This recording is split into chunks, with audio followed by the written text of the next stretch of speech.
Suicide कर लिया, justice के वेट कदम उठाना पड़ा। देखिए, एक तरफ तो भारत की संसद प्रधानमंत्री नरेंद्र मोदी जी के नेतृत्व में नारी शक्ति वंदन अधिनियम पारित कर रही थी और महिलाओं को सशक्त कर रही थी, परंतु दूसरी ओर कांग्रेस पार्टी जो लड़की हूं लड़ सकती हूं का खोखला नारा देती है, नारी सम्मान की बड़ी बड़ी बातें करती है, उनके शासित प्रदेश राजस्थान में नारियों के साथ केवल अपमानजनक व्यवहार ही नहीं बल्कि अन्याय हो रहा था। जो खबर राजस्थान के हनुमानगढ़ से सामने आई है कि एक महिला जिसके साथ दुष्कर्म किया गया, वो न्याय की गुहार लगाते हुए राजस्थान पुलिस के पास पहुंचती है। उनको न्याय देने के बदले राजस्थान पुलिस उन्हें जलील करती है। 164 में उनका बयान दर्ज होने के बावजूद भी अपराधी को पकड़ा नहीं जाता। 17 दिन पहले उसने एसपी ऑफिस के सामने धरना भी दिया था, परंतु राजस्थान सरकार और प्रशासन और पुलिस के कान पर जूं तक नहीं रेंगती और जिस प्रकार से उसे मजबूर किया जाता है कि वो अपनी जान ले ले, ये आत्महत्या नहीं, ये दरअसल एक हत्या है जिसके लिए राजस्थान सरकार और राजस्थान पुलिस सीधे सीधे जिम्मेदार है। और ये कोई पहली ऐसी घटना नहीं है, ऐसी घटना जयपुर से, अलवर से और अनेकों ऐसी घटनाएं हैं जहां पर पीड़िता को अपनी ही जान लेने पर मजबूर होना पड़ता है, क्योंकि राजस्थान के मुखिया अशोक गहलोत जी कहते हैं कि यहां पर ज्यादातर मामले बलात्कार के फेक होते हैं। शांति धारीवाल कहते हैं मर्दों का प्रदेश है इसलिए बलात्कार होता रहेगा। खुद उनकी विधायक दिव्या मदेरणा ने कहा है कि महेश जोशी के बेटे पर कोई कार्रवाई नहीं होती जिसने बलात्कार किया है। जवाहरीलाल मीणा के बेटे पर कार्रवाई नहीं हुई जब उसने बलात्कार बच्ची के साथ किया। राजेंद्र गुड़ा असेंबली में खड़े होकर बात रखना चाहते तो उनको मंत्री पद से हटा दिया जाता है। आज राजस्थान नंबर 1 हो चुका है महिला उत्पीड़न में, महिला अत्याचार में, बलात्कार के मामलों में। करौली की घटना सामने आई जहां पर एक दलित बच्ची के साथ किस प्रकार से अन्याय किया गया। भीलवाड़ा की घटना जहां पर आदिवासी समाज की लड़की को जला दिया गया। प्रतापगढ़ में एक महिला को निर्वस्त्र करके घुमाया गया। ऐसी तमाम घटनाएं सामने आने के बाद भी प्रियंका वाड्रा चुप रहती है, मौन रहती है। आज सवाल सिर्फ इतना है कि राहुल गांधी और प्रियंका वाड्रा जो पूरे देश भर में नारी सम्मान, नारी सशक्तिकरण पर बातें रखते हैं, क्या वो आज अशोक गहलोत जी से इस्तीफा मांगेंगे? क्या वो इस पर कार्रवाई की मांग करेंगे?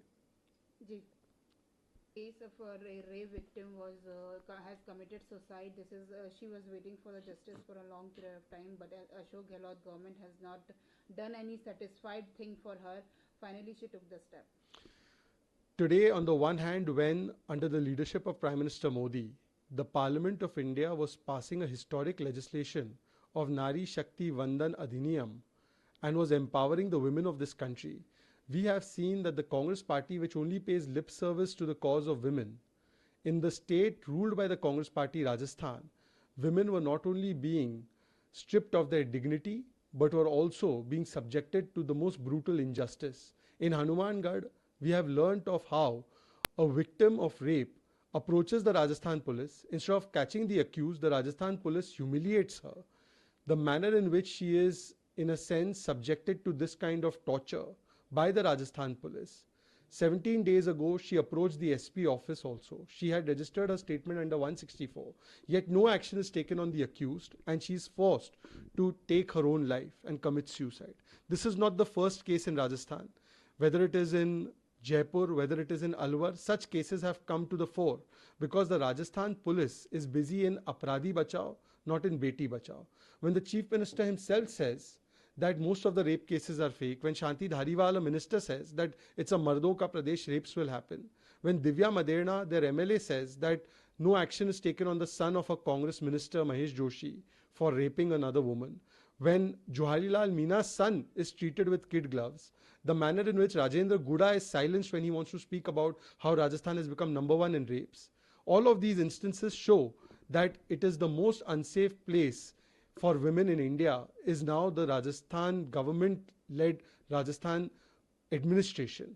And therefore today the question that needs to be asked is that will Priyanka Vadra and Rahul Gandhi, who do politics on this issue, speak up and open their mouth and tell us whether they condemn this, whether they will take action against Mr. Gehlot and his government.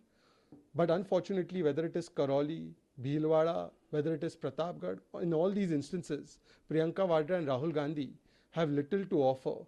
They do not go and stand with the victim's family, nor do they seek accountability from Ashok Gehlot. Okay. He has stated that EVM machine is that the EVMs can be rigged EVM is after all a machine, it is not God. Of course, it can be rigged, hacked and intimidated. He again questioned the EVM machine like the Congress and other opposition always do. देखिए, EVM तो बहाना है, हार से परिवार को बचाना है, इसलिए बहाना बनाना है। अगर ईवीएम से कर्नाटका और हिमाचल प्रदेश में जीत हो जाए तब तो ईवीएम ठीक होता है, और अब आने वाले चुनाव में हो सकता है कि उनको डर लग रहा है कि वो चुनाव जीत नहीं पाएंगे, तो पहले से ही एलिबाई बनाना, पहले से ही बहाने बनाना ताकि दोष ईवीएम पर डाला जाए, ये कांग्रेस और कांग्रेस जैसी पार्टियों का पुराना चरित्र बन चुका है। ये चयनात्मक कमिटमेंट टू कॉन्स्टिट्यूशन है, कंडीशनल कमिटमेंट टू कॉन्स्टिट्यूशन। अगर सुप्रीम कोर्ट का फैसला मेरे हक में आए तो सुप्रीम कोर्ट ठीक है, वरना सुप्रीम कोर्ट पर डाउट। अगर कोई चुनाव का फैसला मेरे हक में आए तो ठीक है, वरना इलेक्शन कमीशन और ईवीएम पर doubt.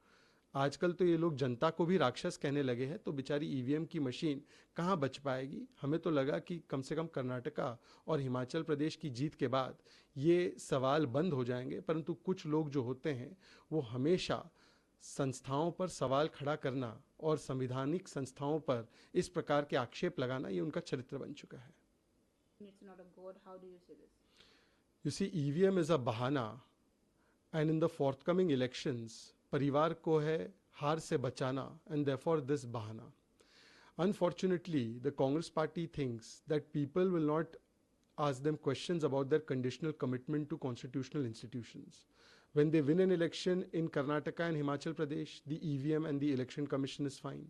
But when they are seeing an imminent defeat in the upcoming state elections or in the national elections, then they start making the ground for an alibi to protect the first family from the loss. This just shows that the Congress party has no faith in the constitution and constitutional institutions. If Supreme Court gives a judgment in their favor, it is fine. Otherwise, they raise doubts on Supreme Court. They raise doubts on Bharat ki Sena. They raise doubts on Bharat ki Sansthaएं. And nowadays, they have started even questioning the Janta and calling Janta Rakshas. So how can the EVM be spared? नमस्कार, मैं हूं मानक गुप्ता। अगर आपको हमारा ये video पसंद आया हो तो इसे लाइक और शेयर जरूर करें, और हां, हमें सब्सक्राइब और फॉलो करना ना भूलें ताकि आप देश और दुनिया की कोई खबर मिस ना करें। तो जुड़े रहिए हमारे साथ और देखते रहिए News 24।